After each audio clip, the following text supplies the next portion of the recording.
Okay,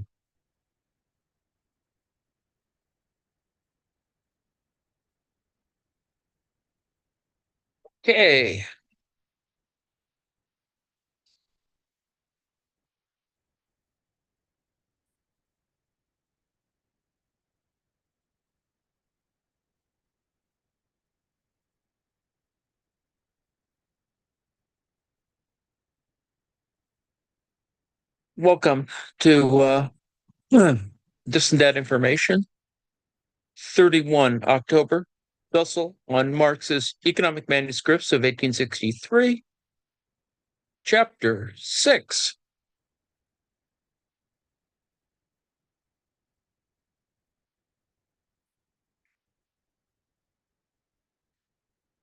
We did chapters 4 and 5 yesterday. We're up to 6 on the question of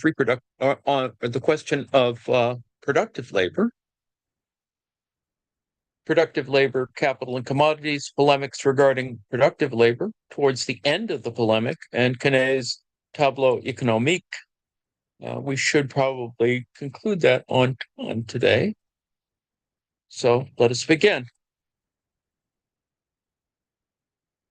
There are some diagrams that come with chapter 6. First one here, 6.1, relationships of circulation in Marx's commentary. You can see the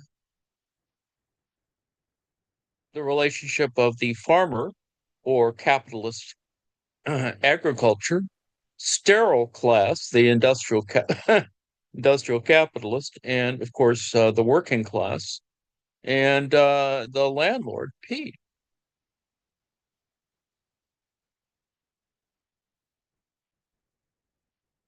Now, also, we have a large economic table of the reproduction process as a whole with lots of numbers, including industrial profit, interest, rent, constant capital, and variable capital. All this hopefully will become clearer. Productive labor, chapter 6, notebooks 7 and 10, between April and May 1862. Marx, quote, productive labor, in the meaning of capitalist production, is wage labor, which exchanged against the variable part of capital, that is, that part of the capital which is spent on wages, reproduces not only this part of the capital or the value of its own labor capacity, but in addition produces surplus value for the capitalist. Only that wage labor is productive, which produces capital. Consequently, only that labor capacity is productive, which produces a value greater than its own, unquote. In the last chapter, chapter 5, we considered surplus value as an objective effect of labor, of surplus labor. Now we must consider the subjective aspect of the surplus value. That is, the type of labor that formally creates it, which strictly adds surplus value. Moreover, Marx goes back to the question of reproduction, which had been his concern during all those months, and always in relation to the difference between capital and income, and especially some comments about Quenet's tableau économique. 6.1, productive labor, capital, and commodities. We must first point out that, according to Marx, the name productive labor has 3 different meanings. An extensive one, regarding its absolute meaning, which is only sufficient to keep the worker alive, that is, to reproduce the labor capacity. The second meaning, abstract and material. Noting, of course, abstract and material means the real productive labor, the one that would produce use value for the laborer if there were no capital, that is, any surplus labor would be for the laborers. In this second meaning, labor could be productive in a post-capitalistic society. But in this paragraph, the meaning of the term productive labor establishes a relationship with relative productivity. Quote, Marx, this is productivity based on relative productivity that the worker not only replaces an old value, but creates a new one, that he objectifies more labor time in his product than is objectified in the product that keeps him in existence as a worker, close quote. In this type of productive labor lies the origin of the surplus value, the essence of capital. Now, for the physiocrats, as we've seen, only agricultural labor was productive because it was materially objectified in a net product, in a surplus value, empirically tangible, a use value. As for the mercantilists, they defined as productive any labor which produced commodities devoted to exportation, and which rendered more money than was invested. For this reason, mining labor was considered productive. And to the extent that the value of the money, that is gold and silver, declined, wages fell at the same rate, and a greater relative surplus value was obtained in manufacturing industry. After these brief reflections, Marx returns to Adam Smith. Indeed, Smith has a false conception of productive labor because he believes that only labor that produces value is productive.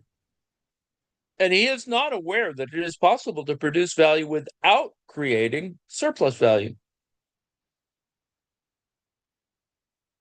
To create surplus value and to produce value are two different determinations. To produce value is a material activity, that is, determination by its content. To create surplus value is a formal determination. Note, of course, here the distinguishing between material and formal. And, quote, Marx, these definitions are therefore not derived from the material characteristics of labor, but from the definite social form, the social relation of production within which the labor is realized. It is a determination of labor which is derived not from its content or its result, but from its particular social form. Close quote. A clown who works in a circus produces surplus value for the owner of the circus. That is, his clownish jokes are productive labor. A construction laborer who built a house constructed by a businessman for his own use with his income performs unproductive labor. Footnote 1. Then labor is productive when it produces surplus value, when it is exchanged with capital, when it is in a social relationship formally capitalistic. Quote Marx, the productivity of capital consists, first of all, even when it is only the formal subsumption of labor under capital that is being considered, in the compulsion to perform surplus labor, to work beyond the individual's immediate needs. The capitalist mode of production shares this compulsion with previous modes of production, carries it out in a manner more favorable to production. Close quote. Marx again, quote, it is only this particular relation to labor which converts money or commodity into capital.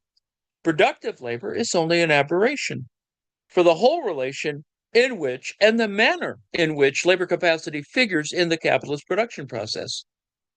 It is, however, of the highest importance to distinguish between this and other kinds of labor, since the distinction brings out precisely the determinate form of labor on which there depends the whole capitalist mode of production.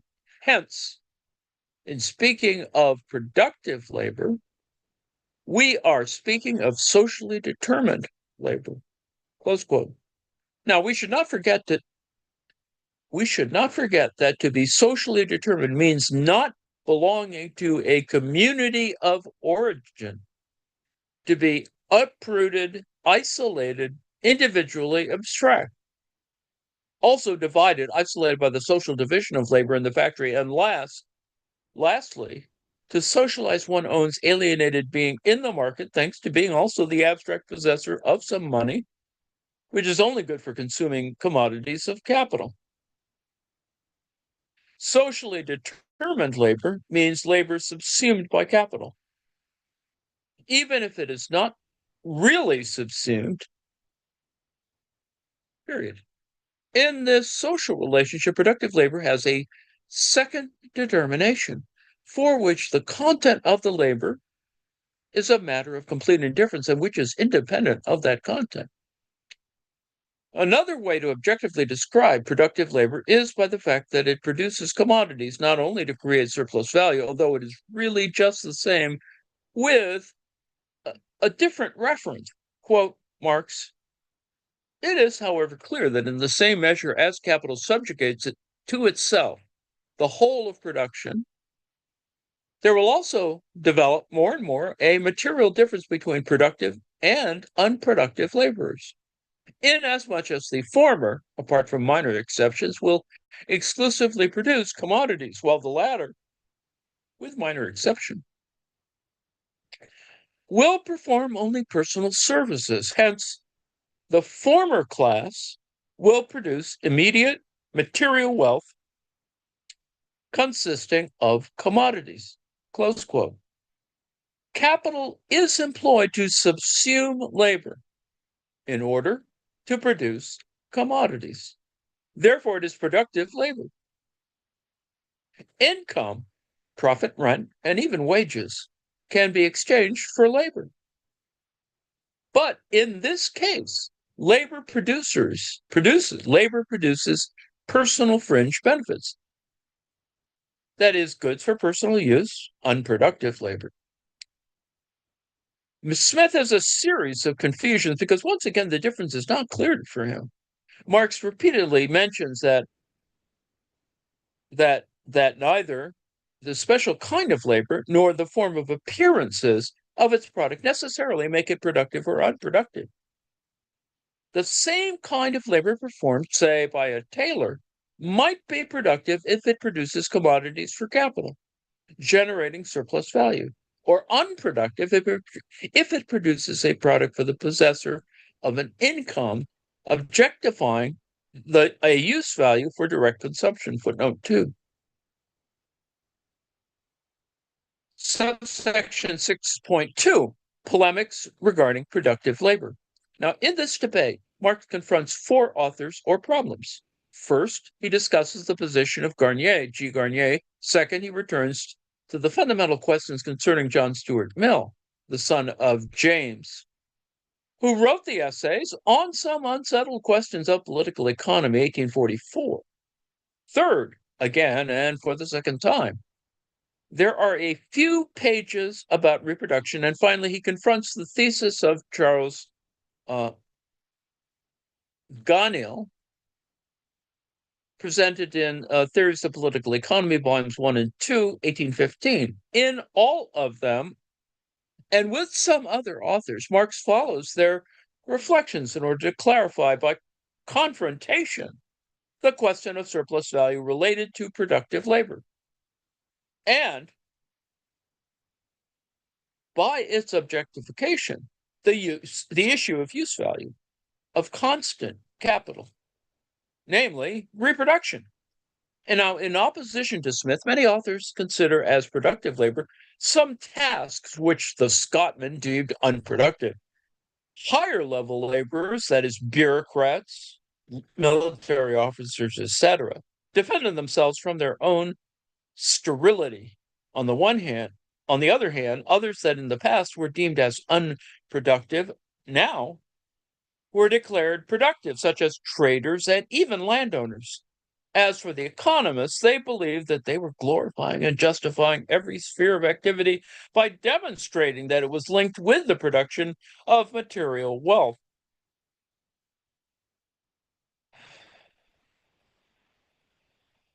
Marx analyzes the work of Garnier from pages 31 to 97, although he also mentions other authors such as Sismondi, Ricardo Petti, etc. From a physiocratic position, Garnier defines as productive any labor that produces some use value. According to him, any labor that preserves use value is also productive. That which saves labor for a productive laborer. For the entrepreneurs of state organizations such as a bridge and road engineer, etc. On this point, Marx defends Smith, indicating that he does not deny that an unproductive laborer produces a product of some sort. Otherwise, he would not be a laborer. But Garnier has not understood that productive labor is labor exchanged for capital, while unproductive labor is that exchange for revenue.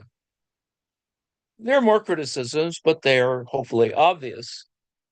Charles Davenant, in his essay upon the probable methods of making a people gainers in the balance of trade, 1699, from a mercantilist perspective, divides the English people into two classes: those who increase the wealth of the kingdom, 2,675,000, and those who decrease the wealth of that kingdom, 2,850,000 heads. The former are the lords, barons, gentlemen, traders, etc. The unproductive ones are sailors, agriculturers, servants, laborers, because they sustain themselves by working, but without producing any excess that would increase the wealth of the nation. Now, we must not think, nevertheless, that he is so naive, because in his work, Discourses on the Public Revenues of 1698, he asserts that neither gold nor silver constitutes the wealth of a country, but the natural or artificial product of a country, what their land or what their labor and industry produces.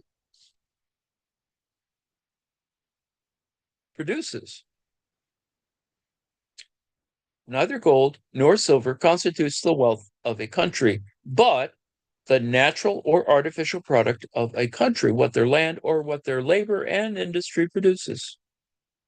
John Stuart Mill is the object of a special treatment in extensis, not only regarding the question of productive labor, but also of surplus value, profit, and the production cost of constant capital, that is, the question of reproduction. On the one hand, he deems productive any labor intended to reproduce the labor capacity of productive labor, which is a false approach, or at least not quite accurate. But the expression "to replace capital" is to replace nothing but the wages of the labor employed, sends Marx on a long exposition that he himself admits is a digression from the main subject, because Mill does not distinguish surplus value from profit. Hence, he also does not distinguish the rate of surplus value from the rate of profit. For the same reason, he cannot differentiate between the real production cost of the article and the production cost to the capitalist, since he does not pay a part of the production cost. And so, Marx must return again to the problem that had been worrying him, and that is of constant capital, that determines the rate of profit, for it indicates the relation between surplus value and total cost, and especially the question of confusion between the sources of revenue, that is, wages and profit, and the creative source of value. Mill makes a lot of false maneuvers, all of which Marx analyzes one by one, advancing his reflections on the problem of reproduction. The question is formulated as follows, quote, as rate of profit, surplus value is not only calculated on that part of capital which really increases and creates surplus value, namely that part laid out in wages, but also on the value of the raw materials and machinery whose value only reappears in the product. Close quote. A comparison of the two terms, that is, surplus value and constant capital, can provide many possibilities. When the constant capital increases, surplus value falls as the rate of profit, etc. Moreover, he analyzes the case of a capital number one and a capital number two in the line of the reproduction schemes. He also studies the impact of the increase of production cost of wages. New possibilities arise here, among which we find, for instance, the rate of profit can rise, although the production costs of labor, that is, wages, remain the same. Constant capital not only has an influence on the rate of profit, quote, how can a change in the value of constant capital retrospectively affect the surplus value? Well, for once surplus value is assumed as given, the ratio of surplus to necessary labor is given. The ratio of surplus labor to necessary labor is given, and therefore also the value of wages, that is, i.e., their production costs. Close quote. This change in constant capital cannot have a direct influence over surplus value, but indirectly it can through the production cost of the surplus value. And thus, the rate of profit will fall because the production cost of the surplus value has risen for the capitalist. Namely, he will have to spend whatever X more in order to appropriate if the constant capital had increased the same amount of other people's labor time than before.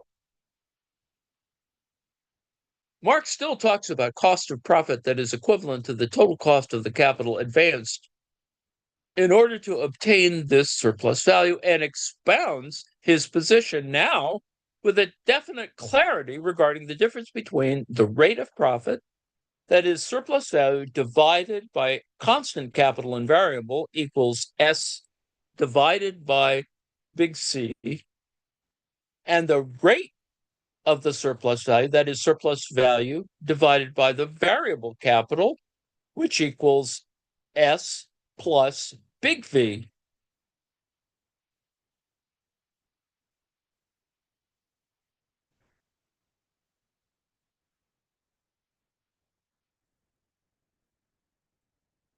Let me check that again. And the rate of the surplus value, that is surplus value divided by the variable capital, which equals S divided by big V. Marx ends with the affirmation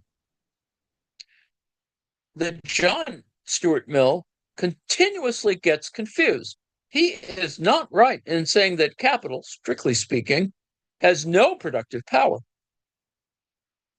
The only productive power is that of labor, because capital is what formally constitutes labor as productive. But on the other hand, Mill is right when he writes the productive power of capital can only mean the quantity of real productive power which the capitalist, by means of his capital, can command.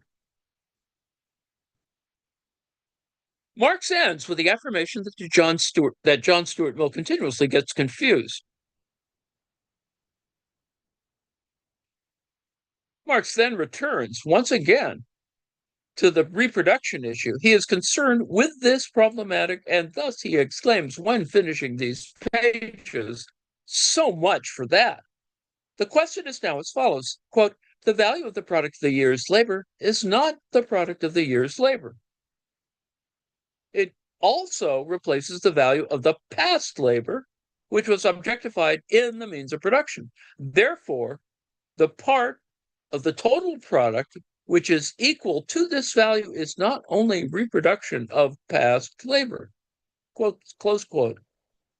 Now, once again, Marx wants to indicate the difference in the total value of the product or commodity between that part, which corresponds to an effect of the new added labor paid with variable capital, which creates surplus value, and the part that only replaces value in the product as the reproduction of past objectified labor in the means of production. Subtracting that part of value that represents constant capital in the value of the product, what remains once the product has been sold is the income that can be used for its particular consumption. The part of value that represents past labor belongs to the process of production or reproduction and must be transformed into means of production again as cost of production or reproduction of the constant capital. On the other hand, Marx has imposed on himself a different problem: the exchange between two capitals that produce means of production, always starting from the scheme of reproduction. In this case, they replace the part of their product which does not consist of revenue and which therefore cannot be exchanged for consumable products in natura or by the exchange of constant capital for capital. This allows him to deny the affirmation of G. Garnier, who believes that the whole capital in the end always replaced by consumers' revenue, since a part of the capital can be replaced by capital and not by revenue. Ganil falls into mercantilism when he argues that wealth comes exclusively from trade. While it is true that labor without exchange creates no bourgeois wealth, it is not the exchange itself that gives them their magnitude of value. In exchange, they appear as general social labor. Value does not result from the exchange, but only appears in it. But in actuality, as we mentioned before, Marx is interested in another issue. Quote, if, according to Adam Smith, that labor is productive which is directly exchanged for capital, then we have to consider, apart from the form, also the material components of the capital which is exchanged for labor, close quote. Now, these material components, which are essentially constant capital, have to be preserved or reproduced as much as the labor capacity. The latter must be included in the production cost of wages. The former presents another problem.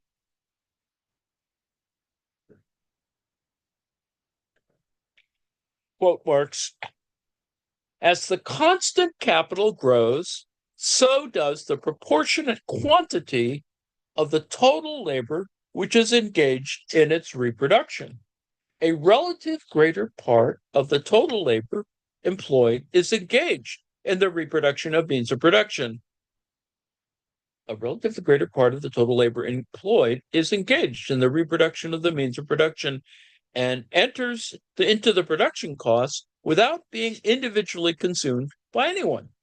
It is the product of labor, but once transformed into constant capital, each subsequent product is the product of this past labor and of present labor, close quote. Later, Marx continues with a long confrontation with others involved, such as Jean-Baptiste Say, J.B. Say, with his treatise on political economy, and Ricardo with his doctrine of the net product that we will not follow step by step, because what you've said is enough to understand the text. Subsection 6.3, toward the end of the polemic. Now, in this section, we shall specifically discuss 4 questions. The whole problematic of the exchange between revenue and capital, that is the debate with Francois L.A. Ferrier. In his work, the government considered in the discussion of commerce. The Origin of Profit by Count Antoine L.C. Destructic-Tracy, in his Elements of Ideology, 1826, and the social form of the economic phenomena in the Italian Pellegrino Rossi in his work, A Course on Political Economy, 1842. In all these confrontations, Adam Smith is the reference, and frequently Marx defends Smith against his superficial detractors. Nevertheless, as in the foregoing paragraphs, Marx returns to the question of the constant capital from the problematic of productive labor, since the latter creates the value of commodities, and these are measured by the sources of revenue, that is, wages and profit. When one wants to distribute this income, the issue of the portion needed to reproduce the constant capital appears once again. All the foregoing shall end up with the discussion of Quenet. First of all, Marx sets forth, and it is also an issue that worries him because the accumulation problem has to be discussed after relative surplus value, and hence all these confrontations on other matters postpone its analysis, the difference between accumulation and reproduction. Quote, the part of the revenue which is transformed into new capital, it belongs to the section on accumulation. The revenue which is exchanged with capital consumed in production, so that by means of this exchange, no new capital is formed, but old capital replaced. In a word, the old capital is conserved. Close quote. Marx is concerned with the question of the total volume of the annual product, of which one part is consumed as revenue, that is, expenses, and another is replaced as constant capital, that is, reproduction.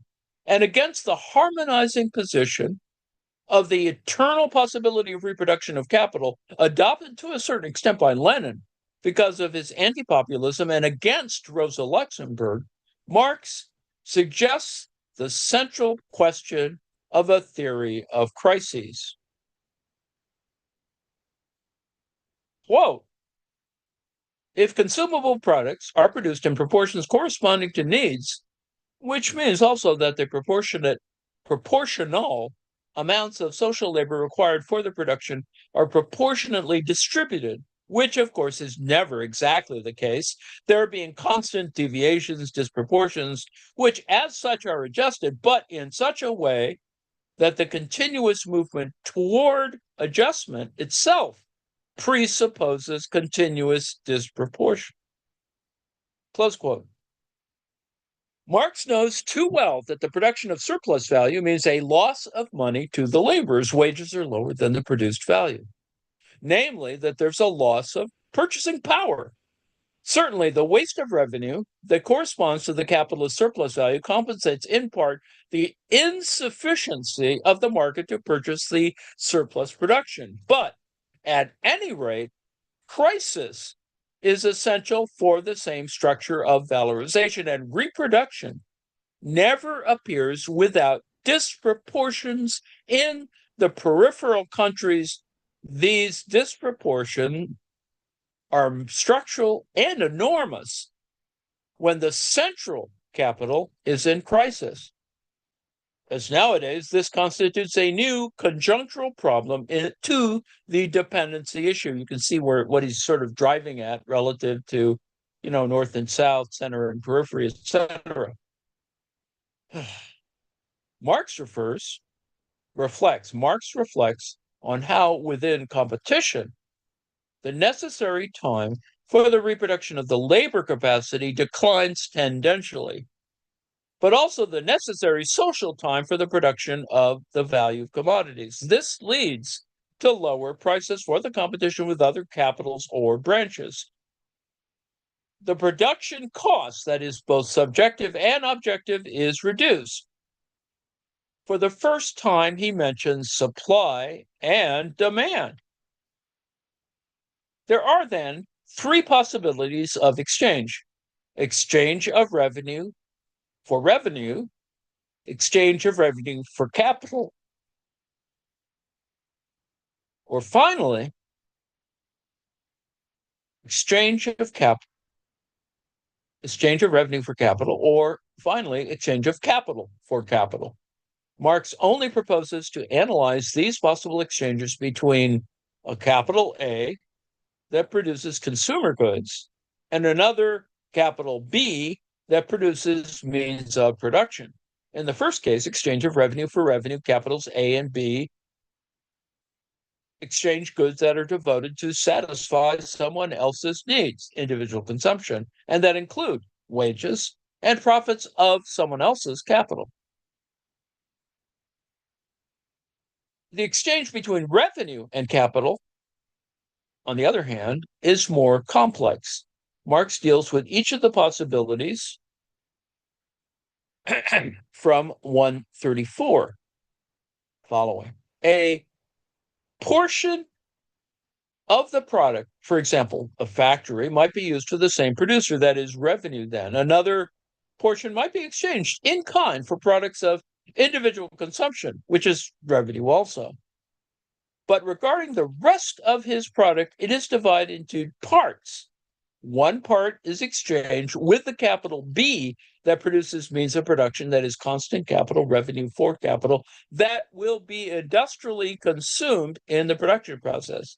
Marx continues analyzing all possible exchanges. Well, if we look at the relation from both sides, then A exchanges his constant capital for B's revenue, and B exchanges his revenue for A's constant capital. It is B's revenue replaces A's constant capital, and A's constant capital replaces B's revenue. Close quote. Marx is interested in the question of the reproduction of constant capital. First, the raw materials. Secondly, the fixed capital. In the third place, instrumental materials. The reproduction issue is always present. Quote, the producers of inconsumable products are the producers of constant capital for the producers of consumable products. But at the same time, their products serve them reciprocally as elements or factors of their own constant capital. That is to say, they consume each other's products industrially, close quote. We notice then that in reality, Marx is developing subjects of the future book 2 of Capital with a greater emphasis than in the Grundrisse. Marx continues his discourse by attacking Fourier. He criticizes him by saying that besides revenue or profit, that is profit, and wages, there is in the annual total product past objectified labor in constant capital. Likewise, he mentions that it would be worthless to have value, that is money in this case, part of the realized profit, unpaid labor, to buy more labor if there were no available labor. Quote, Adam Smith knows, however, that an increasing quantity of labor will be available, partly due to the annual increased quantity of population, although this is supposed to be produced for in the old wages, partly unemployed paupers or half-employed laborers, etc. Then the large numbers of productive laborers, part of whom can be transformed into productive laborers by a different set of credential monies.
Adam Smith knows, however, that an increase in quantity of labor will be available, partly due to the annual increased quantity of population.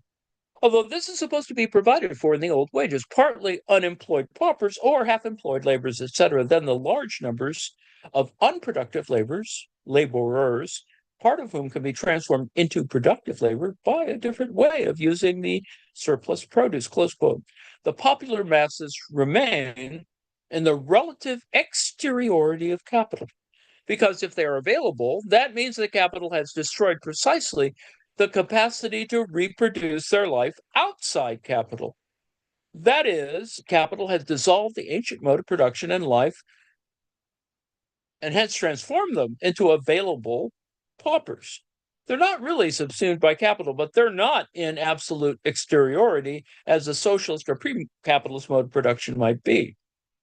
Marx ends with the rereading of some of Miss Smith's text, always related to the question of productive labor and reproduction.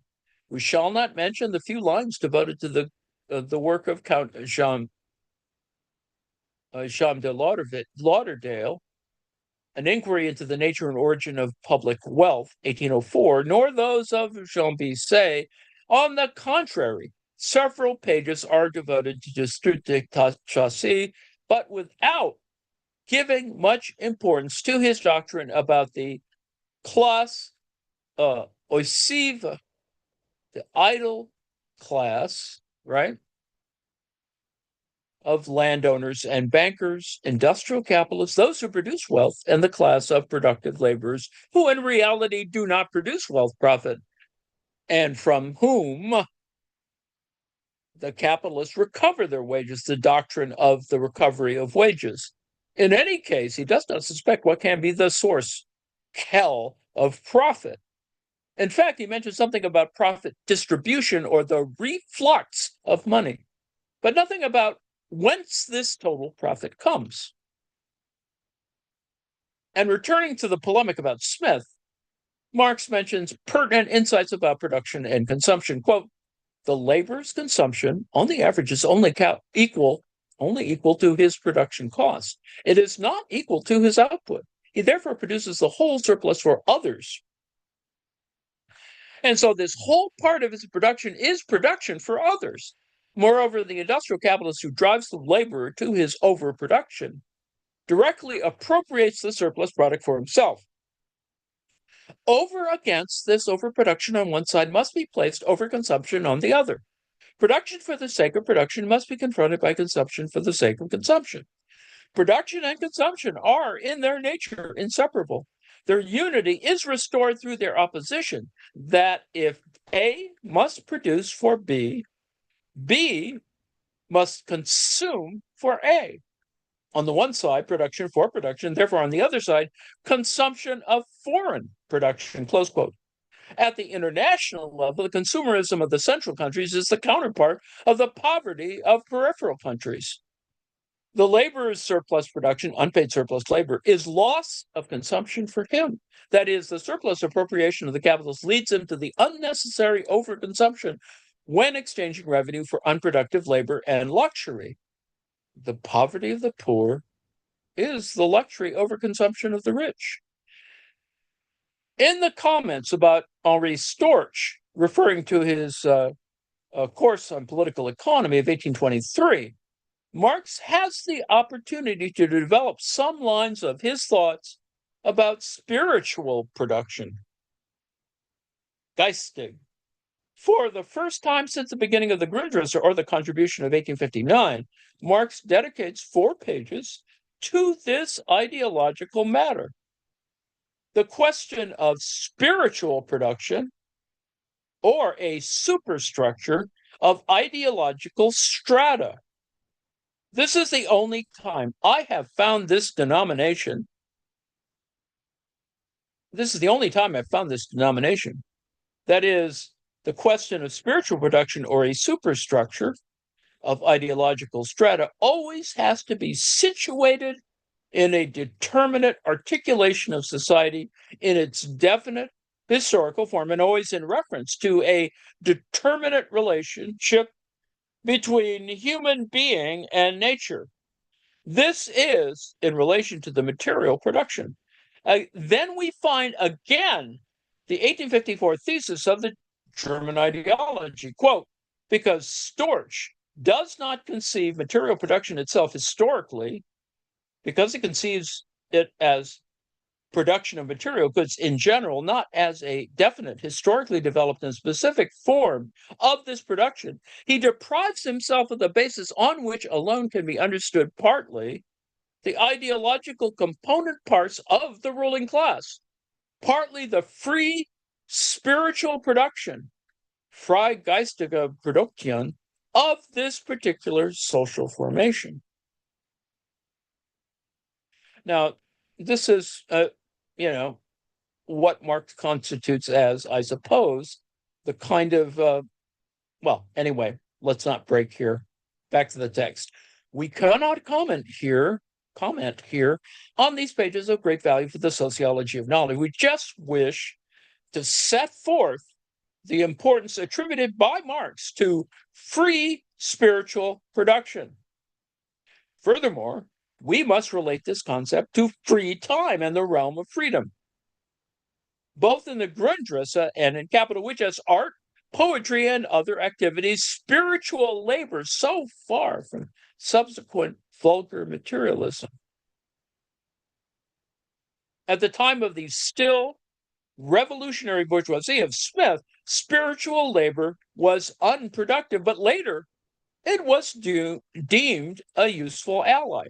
That is, the contradictions in material production make necessary a superstructure of ideological strata, whose activity, whether good or bad, is good because it is necessary, and all the functions are in the service of the capitalist and work out to his benefit, close quote.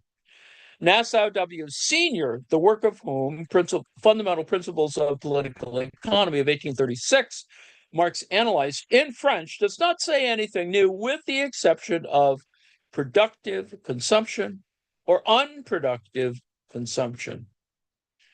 But Marx shows that in the end, both of these are the same, because consumption would be productive if it employed labor that either reproduced labor capacity itself or reproduced the value of the commodities with which it was bought. In other words, what Smith calls productive or industrial consumption, because labor is consumed productively when it's productive. When explaining the insight of P. Rossi, Marx arrives at a new formulation on the issue of surplus value. As all capitalist production rests on the direct purchase of labor, in order to appropriate a part of it without purchase in the process production, which part, however, is sold in the product, close quote. Sold in the product. Rossi falls into obvious errors. There's no difference between the capitalist mode of production and the prior ones. Material and formal production are identified. That is a social mode of production. This Notebook 9 ends because very little can be commented on the Malthusian Chambers or on Jacques Necker if one considers Smith in a positive way, as we have said, as the exponent of a still revolutionary bourgeoisie that makes him a violent critic of the totality of the old ideological castes, castes, and because they must be considered as the faux frais of production. They should be reduced to a minimum. However, shortly after, when the bourgeoisie take over the state, it tries to justify economically from its own standpoint what at an earlier stage it had criticized and fought against. Now, I shall make two final remarks. First of all, Marx states that what the form of hoarding was for money is now the accumulation of capital, but under its real form, that is, reproduction. To Marx, though not for Quenet, as we shall see, reproduction is fundamentally performed at the material level of the constant capital, of the use value of capital. But while it formally produces money, quote, Marx, this distinction is founded on the nature of bourgeois production itself, since wealth is not the equivalent of use value, since wealth is not the equivalent of use value, but only the commodity is wealth use value as bearer of exchange value as money. Close quote. Subsection 6.4, Quenet's Tableau économique. Notebook 10 begins on page 422 of the manuscript with a diagram of reproduction of the great physiocrats. It's a big diagram that, although it is called a digression, it is intended in reality to order some ideas on this subject that have appeared so many times in the question of the productive labor, that is, the reproduction of the capital. It is striking that the Grundrisse, after having discovered the category of surplus value and after discussing the physiocrats and Smith, as here Marx refers equally to productive labor and of labor, profit, and rent, shortly afterwards, having already treated labor, Marx wonders, quote, what about the other two parts of capital, which are realized in the material of labor and the instruments of labor, close quote. Marx immediately raises the question of the components of the production costs, which cannot be equivalent only to wages and profit, and presents the example from which, once developed, the diagrams of reproduction shall appear, that is, 50 for cotton, 40 for wages, 10 for instruments, 40 of profit equals $140. Now, because labor only produces 80, that is 40 in the necessary time and 40 as surplus time, how are the 60 remaining dollars, since because labor only produces 80, how are the remaining 60 remaining dollars of the means of production recovered if labor does not reproduce them? So old values are conserved by labor, but are not produced by it. They're conserved by labor, but are not produced by it. And from there, until the first diagram of reproduction with 5 terms, Marx keeps treating the subject interruptedly without an adequate solution to the problem of reproduction, but he does have an answer for the discovery of constant capital, footnote 6. Only in these manuscripts of 1861 to 63 is the solution found. Now, we've already seen it in sections 5.3, 6.2, and 6.3, footnote 7.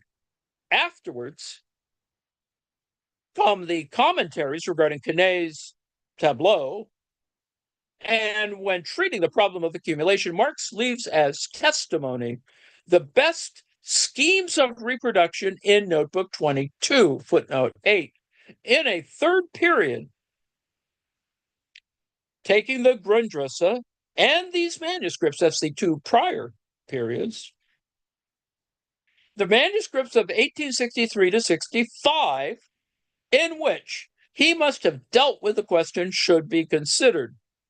Footnote 9. The fourth and definite period consists of manuscript 2, that is 1865 to 70, and manuscript 8, 1877 to 78, which Engels would later use for chapters 20 and 21 of the third section of Book 2 of Capital. Now, we shall analyze this subject later. In all of this analysis, Marx departs from the constituted value of the product and analyzes its component, that is, the part of wages, of profit, and the part that reproduces constant capital. Now, instead, he describes continuously correcting Quenet some social relationships in production, but not only with the physiocrats' classes, but moreover, and this is essential, he describes the fundamental relationship between capitalist and laborer. Because the subject is clearly expressed by Marx, our commentary can be very brief. This is the relationships of circulation in Marx's commentary. Note A, B, C, D, E, F, G, and P, F, and S. First of all, Marx analyzes the relationship between farmer and landlord, A and B, in figure 6.1.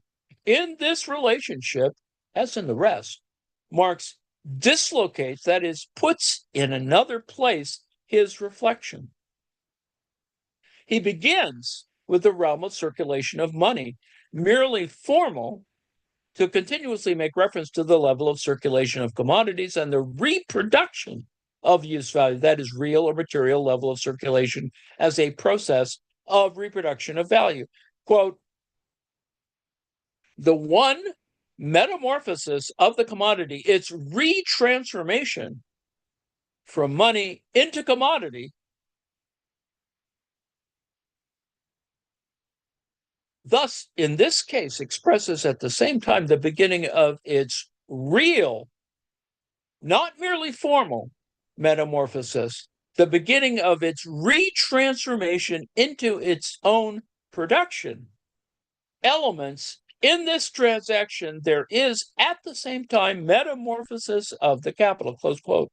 For that reason, the relationship between farmer, that is F in Marx, and landlord, P in Marx, indicated with arrow A, is not identical to the inverse relationship indicated with arrow B.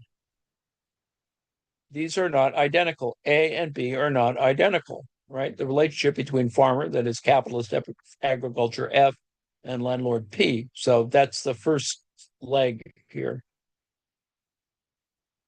It's not identical. Quote, the constant flowing back of the money to its starting point expresses here not only the formal conversion of money into commodity and commodity into money, but at the same time, the continuous reproduction of the commodity by the same producer. Indeed, the farmer-landlord relationship, A, is a capital revenue relation, M-C-M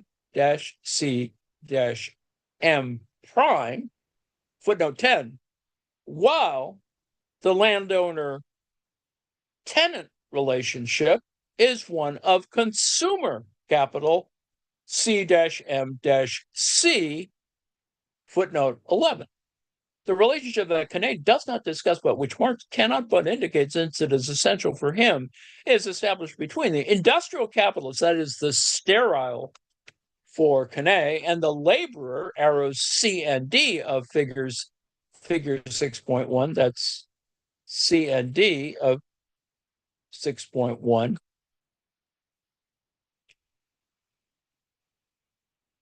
The capitalist laborer, arrow C, relationship is simply the purchase of the labor commodity, although the labor capacity is paid, right? That subtle distinction. Of course, the unequal relationship is hidden. Otherwise, this is our pay stub question again. Otherwise, the economic justification for surplus value would be spoiled. It would be worthwhile to popularize the parable of the laborer that sells his labor. Among the bases of the Latin American labor and peasant movement, the laborer-capitalist relationship, the arrow D of figure 6.1, is the so-called small circulation and is not difficult to understand. So back to Kane, exclaims Marx, because the French physiocrat missed the prior relationships of capitalist-laborer, as was logical. Then there are two relationships left, the one between the landlord, P, and the industrial capitalist, S, and the latter with the farmer, P, F, and S. The relationships between P and S are those of consumer to capital, arrow F of figure 6.1 indicates the sale. In figure 1.1, it would be C2 to M2 in the syllogism M1, C1, C2, M2, and G in the purchase. In figure 1.1, it would be M2 to C2 in the syllogism C-M1-M2-C2. The capitalist S exchanges capital for revenue and obtains profit. And the landowner exchanges income for capital and does not receive any profit, but only consumes. Now, the relationship between the farmer F and the industrial capitalist S is a capital-capital type of relationship where one buys raw materials, the other machines it. It is barter by kind. The circulation of money is formally much more complex. It multiplies the relationships, but the real or material substance is the circulation of commodities. In this way, the confrontation with Adam Smith, which had started in Notebook 6, and of whom Marx says that, in fact, only took over the inheritance of the physiocrats and classified and specified more precisely the separate items in the inventory, ends with this confrontation. Instead, Marx has advanced in the theoretical precision of one of fundamental categories of these years' cost of production in relation to the problem of reproduction. Paradoxically, these are questions of the future Book 2 of Capital, the text, and part of Book 3, and not of Book 1, as it would be logical to suppose. Now, although this is not the right place, because the text is of a much superior grade of theoretical development, which now refer to the most developed diagrams of reproduction ever sketched by Marx. They're located in notebooks 22 and 23, and in a letter to Engels dated 6 July 1863. Figure 6.1 is in MECW, a time at which Marx was writing about accumulation. He organizes, and this is the diagram, cleaned up, of course.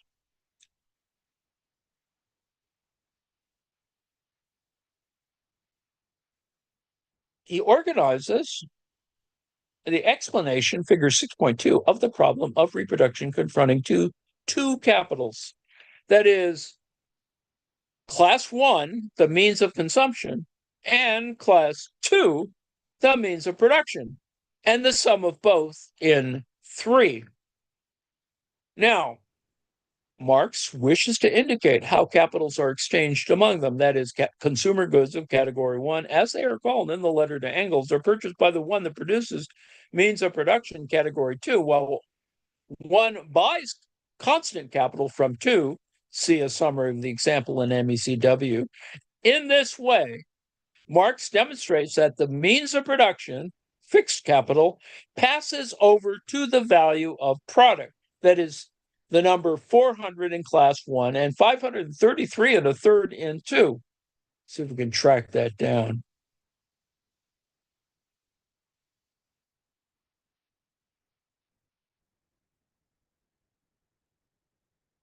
No, we can't.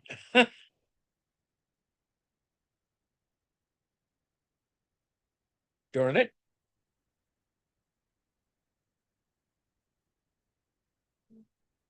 Oh, 533 in 2.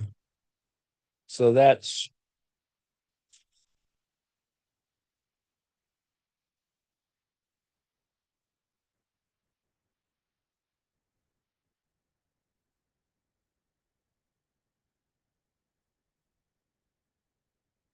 constant capital, 533 and a third. Wow. Although it adds value to the product, however, it does not create value. Only variable capital produces new value. 201 and 266 and 2/3 in 2.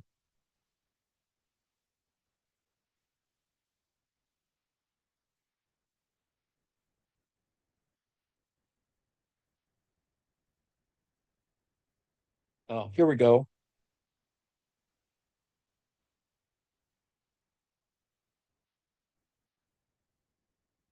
Oh. This capital is reproduced in the accumulation of the realized value of the product and previously objectified in it by living labor. So the crux of all this arm waving and yammering, and I end on time, is to show you the difference between essentially old labor.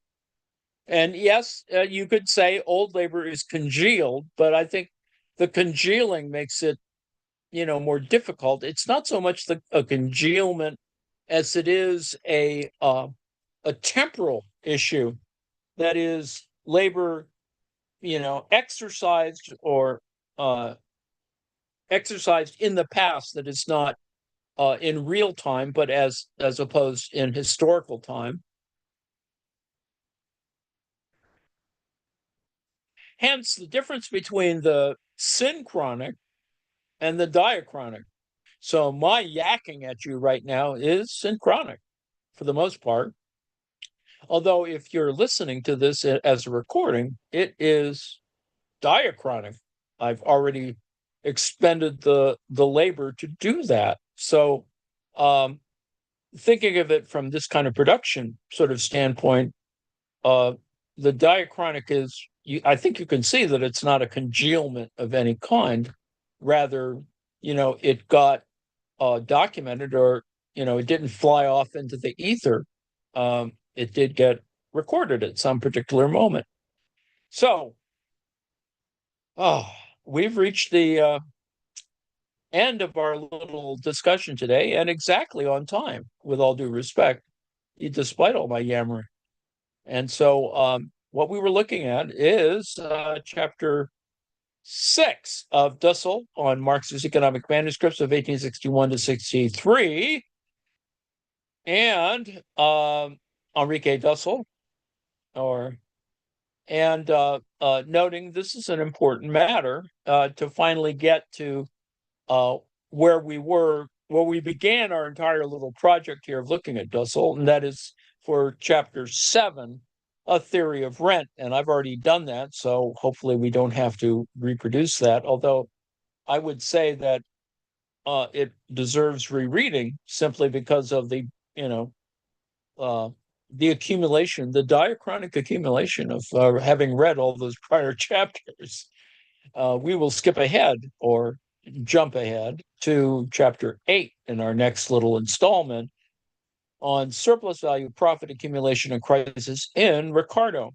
Now, I hope that you can see why this is important for Marx to think about it in the context of the book, or the body of text called The Theory of Surplus Value, because Marx wanted to get this sort of figured out.